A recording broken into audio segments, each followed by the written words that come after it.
হরে কৃষ্ণ। সুধী বৈষ্ণব ভক্তবৃন্দ, এবছরের শয়ন একাদশী ব্রত কবে হবে?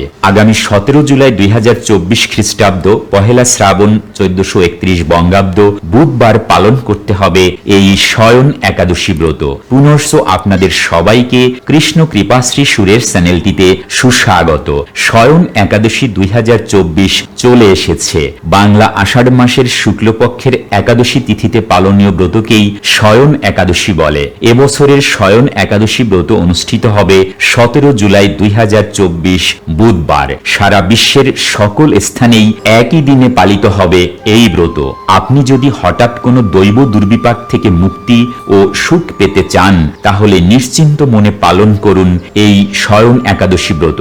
একাদশীর সংকল্প মন্ত্রটি হচ্ছে একাদশ্যাম নিরাহার স্থিত্বাহম অপরে আহুনি ভোক্ষ্যামি পুণ্ডরীকাক্ষ শরণম মে ভবাচ্যুত।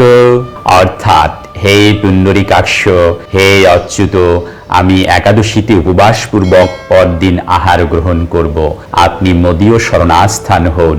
এই মন্ত্র উচ্চারণ পূর্বক সংকল্প বা শপথ এবং প্রার্থনা করবেন এই বলে, হে ভগবান, আমি যেন আপনার সেবায় ব্রতী হয়ে একাদশী ব্রত পালনের সমর্থ হই, আপনি আমায় সেই শক্তি প্রদান করুন। একাদশীর পরের দিন পারণের পূর্বে অবশ্যই পারণের মন্ত্রটি 3 বার উচ্চারণ করবেন।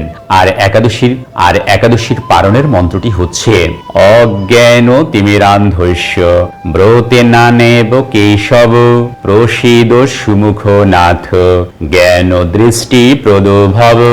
এই মন্ত্র উচ্চারণ করে এবং মহাপ্রসাদের যে মন্ত্র রয়েছে মহাপ্রসাদে গোবিন্দে, সেই মন্ত্রটিও 3 বার উচ্চারণ করে আপনারা পারণ সুসম্পন্ন করবেন। আর এই মহাপ্রসাদে গোবিন্দে মন্ত্রটি হচ্ছে মহাপ্রসাদে গোবিন্দে নাম ব্রহ্মণি বৈষ্ণবে স্বল্প পুণ্য বতাম রাজন বিশ্বাসন এইব জায়তে। সুধী বৈষ্ণব ভক্তবৃন্দ, শয়ন একাদশী ব্রত মাহাত্ম্য। মহারাজ যুধিষ্ঠির বললেন, হে কৃষ্ণ, আষাঢ় মাসের শুক্লপক্ষের একাদশীর নাম কি, এর মহিমাই বা কি, তা আমাকে কৃপা করে বলুন। শ্রীকৃষ্ণ বললেন, ব্রহ্মা এই একাদশী সম্পর্কে দেবর্ষি নারদকে যা বলেছিলেন, আমি সেই আশ্চর্যজনক কথা আপনাকে বলছি। শ্রী ব্রহ্মা বললেন, হে নারদ, এই সংসারে একাদশীর মতো পবিত্র আর কোনো ব্রত নেই। সকল পাপ বিনাশের জন্য এই বিষ্ণুব্রত পালন করা একান্ত আবশ্যক। যে ব্যক্তি এই প্রকার পবিত্র পাপনাশক এবং সকল অভীষ্ট প্রদাতা একাদশী ব্রত না করে, তাকে নরকগামী হতে হয়। আষাঢ়ের শুক্লপক্ষের এই একাদশী শয়নী নামে বিখ্যাত। শ্রী ভগবান ঋষিকেশের জন্য এই ব্রত পালন করতে হয়। এই ব্রতের সম্বন্ধে এক মঙ্গলময় পৌরাণিক কাহিনী আছে, আমি এখন তা বলছি। বহু বছর পূর্বে সূর্য বংশে মান্ধাতা নামে একজন রাজর্ষি ছিলেন। তিনি ছিলেন সত্য প্রতিজ্ঞ এবং প্রতাপশালী চক্রবর্তী রাজা। প্রজাদেরকে তিনি নিজের সন্তানের মতো প্রতিপালন করতেন। সেই রাজ্যে কোনো রকম দুঃখ, রোগ ব্যাধি, দুর্ভিক্ষ, আতঙ্ক, খাদ্যাভাব অথবা কোনো অন্যায় আচরণ ছিল না। এইভাবে বহুদিন অতিবাহিত হল। কিন্তু এক সময় হঠাৎ দৈব দুর্বিপাকে ক্রমাগত 3 বছর সে রাজ্যে কোনো বৃষ্টি হয়নি। দুর্ভিক্ষের ফলে সেখানে দেবতাদের উদ্দেশ্যে দান মন্ত্রের সোয়াহা, স্বধা ইত্যাদি শব্দ বন্ধ হয়ে গেল। এমনকি বেদ পাঠও ক্রমশ বন্ধ হলো। তখন প্রজারা রাজার কাছে এসে বলতে লাগলো, মহারাজ, দয়া করে আমাদের কথা শুনুন। শাস্ত্রে জলকে নার বলা হয়, আর সেই জলে ভগবানের অয়ন অর্থাৎ নিবাস। তাই ভগবানের এক নাম নারায়ণ। মেঘরূপে ভগবান বিষ্ণু সর্বত্র বাড়ি বর্ষণ করেন। সেই বৃষ্টি থেকে অন্ন এবং অন্ন খেয়ে প্রজাগণ জীবন ধারণ করেন। এখন সেই অন্নের অভাবে প্রজারা ক্ষয়প্রাপ্ত হচ্ছে।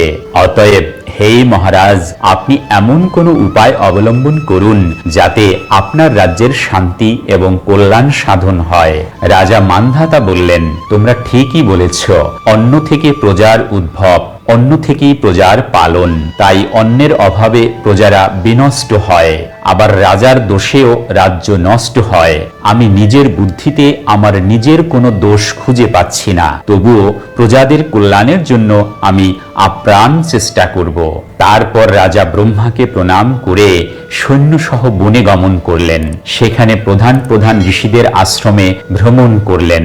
এভাবে একদিন তিনি ব্রহ্মার পুত্র মহা তেজস্বী অঙ্গিরা ঋষির সাক্ষাৎ লাভ করলেন। তাকে দর্শন মাত্রই রাজা মহা আনন্দে ঋষির চরণ বন্দনা করলেন। রাজা তখন তার বনে আগমনের কারণ সবিস্তারে ঋষির কাছে জানালেন।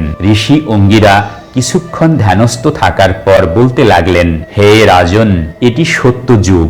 এই যুগে সকল লোক বেদপরায়ণ এবং ব্রাহ্মণ ছাড়া অন্য কেউ তপস্যা করে না। এই নিয়ম থাকা সত্ত্বেও এক শূদ্র রাজ্যে তপস্যা করছে। তার এই অকার্যের জন্যই রাজ্যের এই দুর্দশা। তাই তাকে হত্যা করলেই সকল দোষ দূর হবে। রাজা বললেন, হে মুনিবর, তপস্যাকারী নিরপরাধ ব্যক্তিকে আমি কিভাবে বধ করব?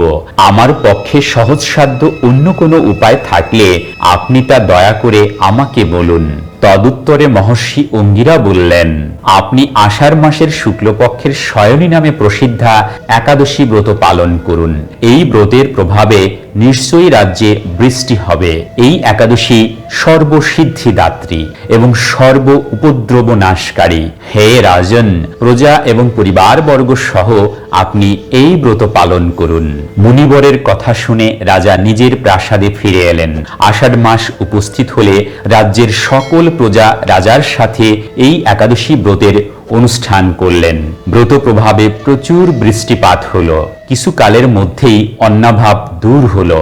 ভগবান ঋষিকেশের কৃপায় প্রজাগণ সুখী হলো। এ কারণে সুখ ও মুক্তি প্রদানকারী এই উত্তম ব্রত পালন করা সকলেরই অবশ্য কর্তব্য। ভবিষ্যোত্তর পুরাণে যুধিষ্ঠির শ্রীকৃষ্ণ তথা নারদ ব্রহ্মা সংবাদ রূপে একাদশীর এই মাহাত্ম্য বর্ণিত হয়েছে। হরে কৃষ্ণ। তো সুধী বৈষ্ণব ভক্তবৃন্দ, আসুন আমরা জেনে নিই দেবসায়নী একাদশী 2024-এর সারা বিশ্বের 149টি স্থানের পারণের সঠিক ও নির্ভুল সময়সূচি। আপনারা নিজ নিজ স্থানের জন্য সঠিক পারণের সময় দেখে পারণ সুসম্পন্ন করবেন। আর যদি আপনাদের নিজের স্থানটি এখানে প্রদত্ত স্থানের আশেপাশেই হয়, তবে পারণের প্রদত্ত সময়ের সাথে মিলিয়ে নেবেন। হরে কৃষ্ণ।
তো সুধী বৈষ্ণব ভক্তবৃন্দ, এই দুর্লভ মানব জীবনকে সার্থক করে তুলতে সর্বদা কৃষ্ণ ভাবনায় সম্পৃক্ত থাকুন, ভালো চিন্তা ও কাজ করুন। মনে রাখুন, জীবন ও মুক্তির পাথেয় পরমেশ্বর ভগবান শ্রীকৃষ্ণ। আর তাই এই ভিডিওটি ভালো লাগলে আর জীবন চলার পথের যে কোনো কঠিন সমস্যা ও পারমার্থিক জিজ্ঞাসার সহজ ও সঠিক সমাধান পেতে চ্যানেলটি সাবস্ক্রাইব করে বেল আইকনে ক্লিক করে রাখুন। লাইক, শেয়ার এবং কমেন্ট করুন। আজকের মতো এখানেই সমাপ্তি ঘোষণা করছি। দেখা হবে পরবর্তী কোনো আকর্ষণীয় পর্বে। ততক্ষণ পর্যন্ত আপনারা সকলেই ভালো থাকুন, সুস্থ থাকুন। হরে কৃষ্ণ, হরি বল। প্রেম চেয়ে বলুন রাধে রাধে, জয় রাধে।